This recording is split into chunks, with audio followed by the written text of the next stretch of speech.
સાણંદના ગામડાનો વિકાસ માત્ર કાગળ પર. મહત્વની વાતો તો એ છે કે ગામડાઓ સાણંદ જીઆઈડીસી વિસ્તારથી નજીવા અંતરે છે. ખોડા દોરડા વિસ્તારમાં રોડ બન્યા બિસ્માર હાલતમાં. રસ્તાઓ પર જોવા મળ્યા મસમોટા ખાડાઓ અને કપચીઓ. દર વર્ષે ભારે વરસાદ પડે એટલે રસ્તા બધા ધોવાઈ જાય અને ગામમાં આવવા જવાનો બંધ થઈ જાય છે રસ્તો. એવા ગામ લોકોએ કર્યા આક્ષેપ. સ્થાનિક તંત્ર દ્વારા તપાસ કરી સંતોષ માનવામાં આવે છે આક્ષેપ.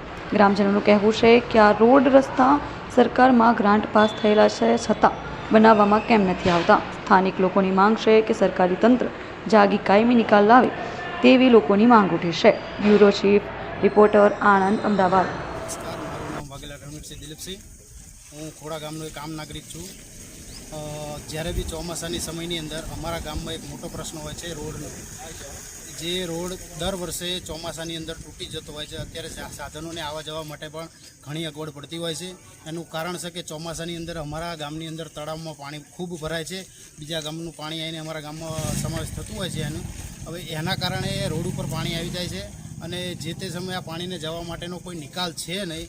એના કારણે તળાવ તૂટે ત્યારે 500 થી 600 વીઘા ખેતરનું નુકસાન થતું હોય છે. જે ડાંગરનો પાક હોય બધો નિષ્ફળ જતો હોય છે.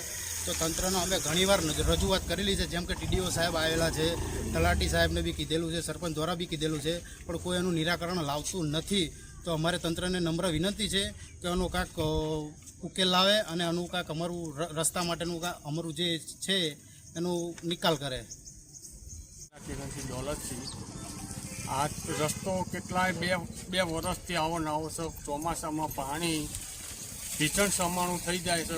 આવવા જવામાં તકલીફ થાય, દવાખાનામાં જવામાં તકલીફ થાય છે. અમારા જેવા રોડ ઉપર વારા ઘડીએ ગાડી લઈને જવું હોય તો અમારા ગાડીના ટાયરો તૂટી જાય છે.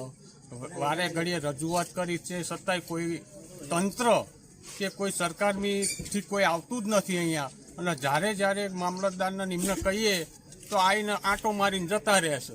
કશું કાંઈ કામ કરતા નથી. કેટલા વર્ષથી આ રોડ તૂટલો છે? 2 વર્ષથી.